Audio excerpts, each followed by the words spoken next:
สาธารณรัฐประชาธิปไตยประชาชนลาวจัดพิธีโฮมสุมนุมใหญ่เพื่อเฉลิมฉลองวันการทูตลาวครบรอบ 80 ปี 12 ตุลา 1945 12 ตุลา 2025 งานมหกรรม 4 มื้อหัตถกรรมลาวครั้งที่ 24 ประจำปี 2025 ภายใต้คำขวัญสีไม้ลายมือคืออุทยานแห่งการท่องเที่ยว ภายใต้หัวข้อตำหูกผูกหักอนุรักษ์ประเพณีการแต่งดองพร้อมกับข่าวอื่นที่น่าสนใจทั้งหมดนี้ติดตามได้จากทีมข่าวโทรภาพแห่งชาติลาวมีรายงาน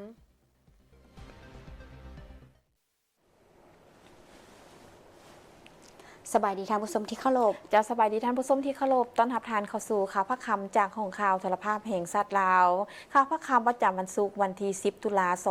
2025 นำเสนอข่าวพระคำในวันนี้สุริบันผลเยี่ยมข้าพเจ้าคำลาขันธวงศ์พร้อมด้วยลามภาษามือติ้งหลิงจันทวงศ์ไซ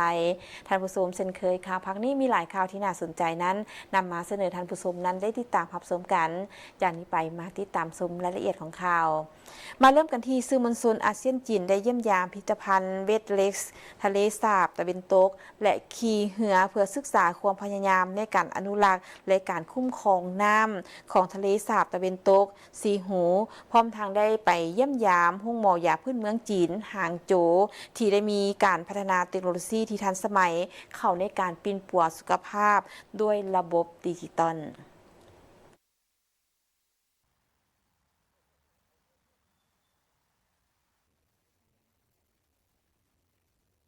ภายใต้การสนับสนุนของบริษัทเครือข่ายโทรภาพทั่วโลกของจีน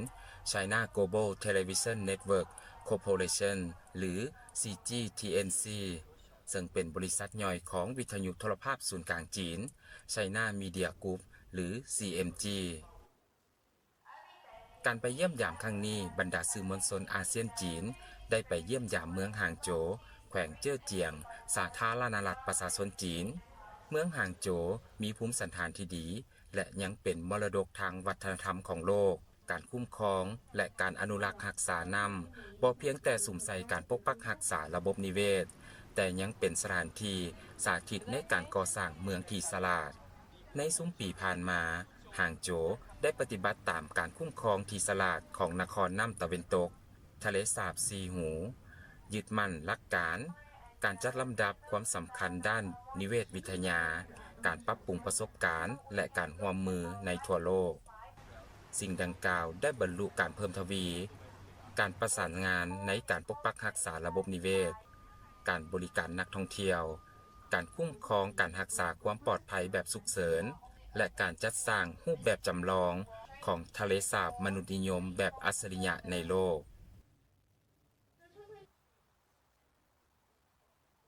พร้อมเดียวกันนั้นสื่อมวลชนอาเซียนจีนยังได้ไปเยี่ยมยามโรงหมอยาพื้นเมืองจีนหางโจวซึ่งแม่นหน่วยทดลองที่สมบูรณ์แบบของโรงหมอยาจีน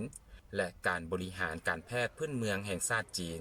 มันมีการเชื่อมโยงกันอย่างลึกซึ้งเข้ากับเทคโนโลยีที่ทันสมัย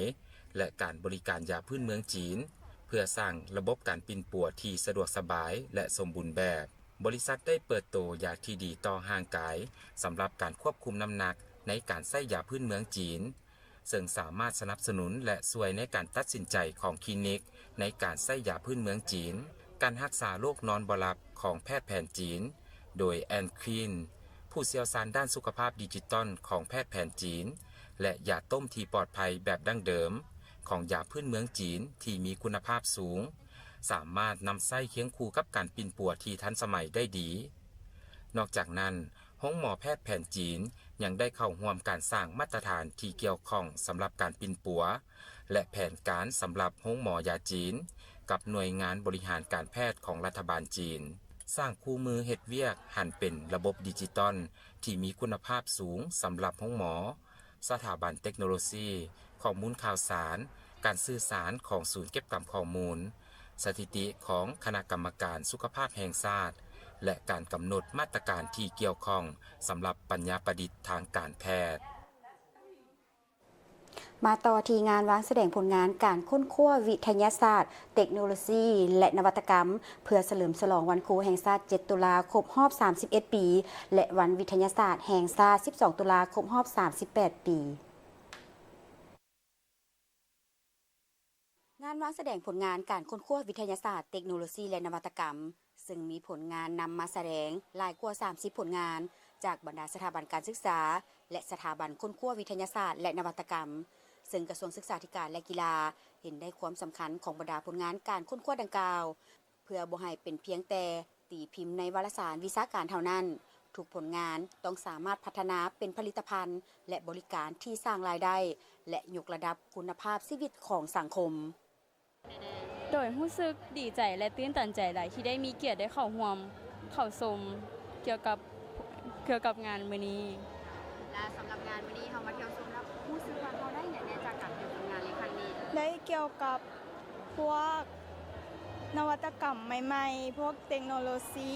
พวกเกี่ยวกับปัญหาสุขภาพและก็การเรียนรู้ใหม่ๆแล้วก็เรื่องดาวเคราะห์แล้วก็เกี่ยวกับพืชพันธุ์ต่างๆเส้นเอาไปแจกจ่ายให้หมู่เพื่อนอยู่ในห้องที่ยังบ่ได้มาแล้วก็เอาไปเผยแพร่ยุงเฮียนสำหรับพวกเด็กน้อยที่ยังบ่ได้มานำส่วนอยู่ในงานแสดงมื้อนี้ก็จะมีผลงานของครูอาจารย์ที่เฮ็ดค้นคว้าวิจัยแล้วได้รางวัลตีพิมพ์และรางวัลนักค้นคว้าดีเด่นจำนวนหนึ่งเช่นว่าอันนี้มันกังหันลมที่แนวตั้งแกนแนวตั้งที่ผลิตไฟฟ้าได้โดยตัวมันเองเนาะแล้วก็มีเครื่องออโตเมติกเก็บพืชพันธุ์ที่แบบออโตเมติกใส่ดาวเทียมตัวอย่างแล้วก็มีน้องนักศึกษาพิเศษมันได้สร้างโรบอทไปแข่งขันระดับโลกได้รางวัลระดับโลกมาแล้วก็มีโลกเสมือนจริงอันนี้เป็นเครื่องจำลองของผลงานของนักศึกษาและทั้งของอาจารย์ในวันนี้ทั้งหลายเพื่อมาเรียนรู้ว่าความสนใจของพระเจ้าทั้งสายสเต็มและสายวิทยาศาสตร์เทคโนโลยีวิศวกรรมและก็คณิตศาสตร์นี้ว่ามีคนสนใจทางด้านวิทยาศาสตร์ธรรมศาสตร์ประยุกต์เนาะว่ามีคนสนใจมีความรู้พื้นฐานใดแล้วก็สร้างความเช่นว่าตื่นตัวพระเจ้าว่าอยากมาเรียนต่อแนวใดเพื่อเขาจะรู้ว่าเขามักในสิ่งดังกล่าวและมีพรสวรรค์ดังกล่าวเจ้าสำหรับงานวางแสดงครั้งนี้เนาะทางโรงเรียนมศ.เวียงจันทน์ก็ได้นำเอาสื่อการเรียนการสอนของโรงเรียนที่ครูเฮาได้พัฒนาและก็นักเรียนได้พัฒนาขึ้นมาเจ้าโดยการนำใช้ DIY โดยและในสื่อการสอนหรือว่าสื่อที่เอามาแสดงในมื้อนี้ก็จะเป็นผลงานของนักเรียนที่เกิดมาจากงานวิทยาศาสตร์หนุ่มน้อยที่มศ.เวียงจันทน์ของพวกเราได้จัดขึ้นทุกๆปีแล้วก็นำเอาทีมที่ได้รางวัลหรือว่าผลงานที่ได้รางวัลที่1ของการแข่งขันมันโชว์ในงานในมื้อนี้เจ้าและสำหรับงานในมื้อนี้เนาะทางโรงเรียนก็หวังว่าจะได้ให้บรรดาท่านเนาะหรือว่าแขกผู้ที่มาชมหรือว่าน้องๆนักศึกษาในมศ.แห่งนี้เนาะได้รู้ถึงการพัฒนาสื่อการเรียนการสอนและก็การพัฒนาของนักเรียนรุ่นน้องๆเนาะที่ได้พัฒนาไปในด้านวิทยาศาสตร์ที่ก้าวไกลโดยนำใช้การเฮ็ดแบบ DIY งานวางแสดงผลงานและผลิตภัณฑ์ในครั้งนี้บ่เพียงแต่เป็นการแสดงให้เห็นผลงานผลสำเร็จเท่านั้นแต่ยังเป็นขีดหมายอันสำคัญเพื่อเป็นการโฆษณาและเผยแพร่เกี่ยวกับบทบาทความหมายความสำคัญของเวียกงานในการค้นคว้าวิทยาศาสตร์เทคโนโลยีและนวัตกรรมในสังคมให้รับรู้ข้าพเจ้าขออนุญาตตั้งหน้ากระทรวงศึกษาธิการและกีฬาก็คือคณะรับผิดชอบจัดงานว่าการจัดงานวางแสดงผลงานของครั้งนี้อันที่หนึ่งมันเพื่อยกย่องผลงานของครูในขบวนการเคลื่อนไหวเวียกงานของครูในระยะผ่านมาโดยเฉพาะเป็นเวียกงานการพัฒนาการสร้างและบำรุงสร้างของครูว่าครูเป็นผู้หนึ่งที่เป็นหลักแกนสารในการบ่มเพาะนักเรียนผู้ของเขาแต่เยาว์วัยจนถึงการศึกษาชั้นสูงอันที่สองก็เป็นเพื่อแสดงผลงานการค้นคว้าวิทยาศาสตร์และศาสตร์เทคโนโลยีและนวัตกรรมเพื่อ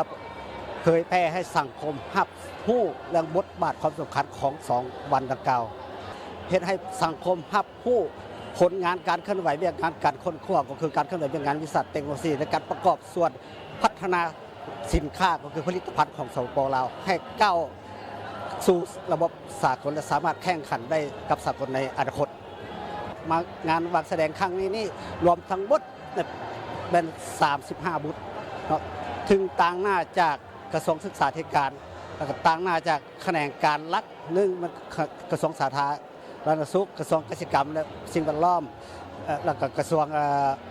พลังงานโดยแห่และบรรดาผู้ประกอบการงานครั้งนี้ได้สร้างความสนใจให้แก่บรรดาผู้ที่เข้าร่วมเข้าชมได้เป็นอย่างดีโดยเฉพาะนักเรียนนักศึกษานักวิชาการภาคธุรกิจและภาครัฐเพื่อสุขโยส่งเสริมและขับเคลื่อนประเทศเฮาให้ก้าวไปสู่สังคมที่มีหัวคิดประดิษฐ์สร้างแบบยืนยงกองประชุมใหญ่ผู้แทนองค์คณะภาคแขวงขมวนครั้งที่11ได้สำเร็จลงด้วยบรรยากาศที่ดีพอเป็นการสรุปตีราคาหมากผลและผลสำเร็จของการจัดตั้งปฏิบัติมติกองประชุมใหญ่องค์คณะภาคแขวงขมวนครั้งที่10ก็คือแผนพัฒนาเศรษฐกิจสังคม5ปีครั้งที่11ของแขวงและเห็นได้หมากผลอันพ้นเด่นในหลายๆด้านติดตามรายละเอียดได้จากรายงานภายหลังสำเร็จกองประชุมใหญ่ผู้แทนองค์คณะพรรคแขวงขมวนครั้งที่11สหายวันไซพ้องสวรรค์กรรมการส่วนกลางพรรคเลขาคณะบริหารงานพรรคแขวงเจ้าแขวงขมวนได้สัมภาษณ์ต่อทีมข่าวโทรภาพแห่งชาติลาวว่าในตลอดระยะ5 ปีผ่านมาสภาพเศรษฐกิจภายในแขวงถึงว่าจะพบกับความยุ่งยากหลายด้านแต่อัตราการเติบโตทางด้านเศรษฐกิจอยู่ในระดับ 6.2 ส่วนห้อยรวมยอดผลิตภัณฑ์เฉลี่ยใส่หัวคน 69,000 ตื้อกว่ากีบถ้าเทียบใส่ระยะ5 ปีที่ผ่านมาเห็นว่ามีท่าเอียงที่เพิ่มขึ้นถึง3 เท่าก็เห็นว่ากองประชุมนี่ก็ได้มีบรรยากาศที่ดีพอเป็นการสรุปตีราคามากผลและผลสำเร็จของการจัดตั้งปฏิบัติมติกองประชุมใหญ่ครั้งที่10ก็คือแผนพัฒนาเศรษฐกิจสังคม5 ปีครั้งที่9ของแขวงได้เห็นได้มากผลสำเร็จที่พ้นเด่นในหลายด้านในของการพัฒนาเศรษฐกิจสังคมเป็นต้นแม่นเศรษฐกิจแขวงขมวนถึงว่าพวกเราประเสริญกับความยุ่งยากหลายอันแต่ก็เห็นว่าอัตราการเติบโตเศรษฐกิจอยู่แขวงขมวนนี้ก็อยู่ในระดับ 6.2 ส่วนห้อย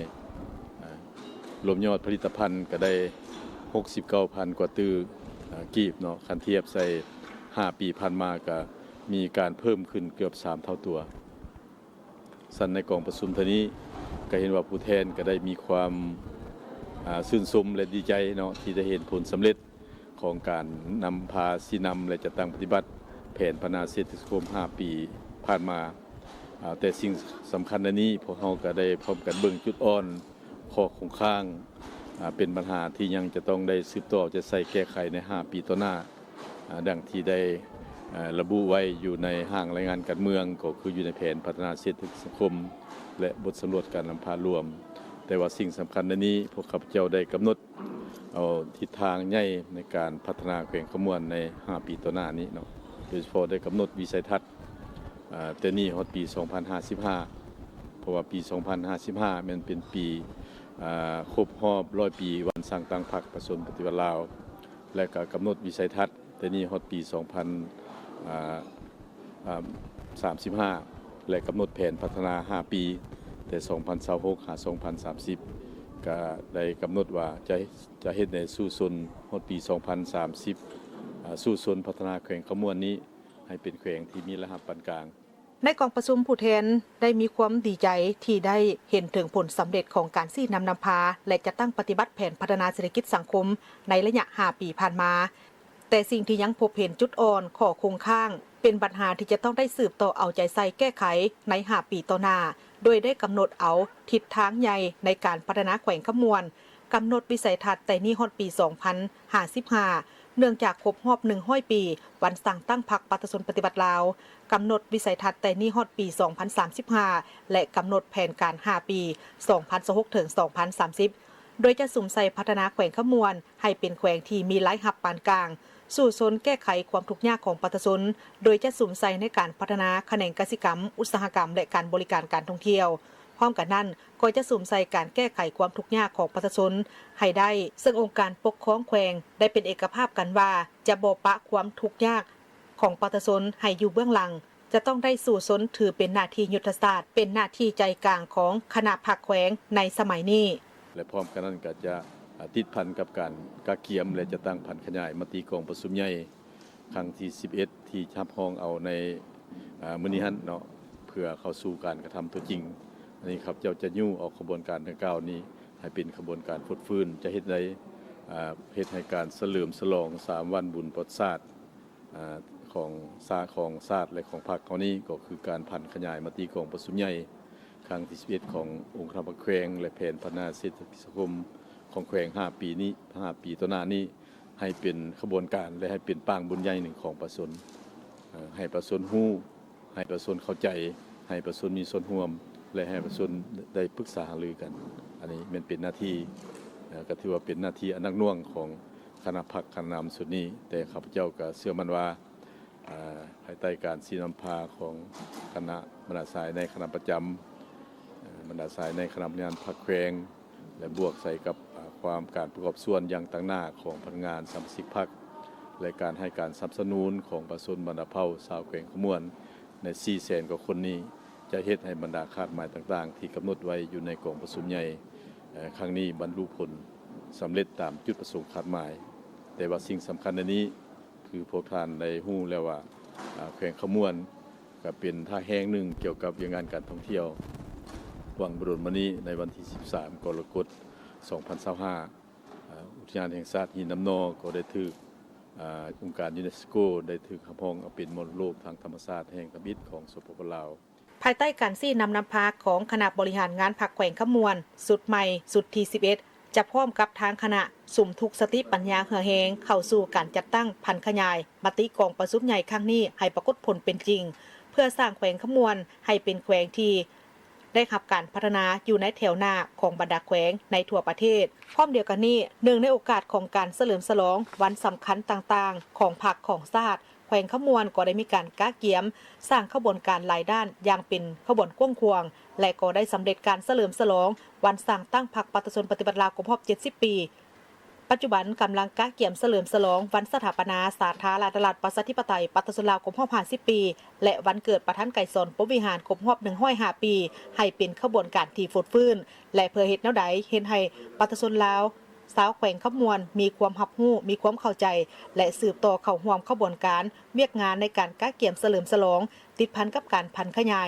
มติกองประชุมใหญ่ผู้แทนองค์คณะพรรคแขวงขมวนครั้งที่11ที่ได้สำเร็จแล้วเข้าสู่การจัดตั้งปฏิบัติตัวจริงยู่แฮงเพื่อเฮ็ดให้ขบวนการสำคัญต่างๆให้เป็นขบวนการและกลายเป็นปางบุญใหญ่หนึ่งของประชาชนเพื่อให้ประชาชนฮู้เข้าใจและมีส่วนร่วมท่านผู้ชมในระยะ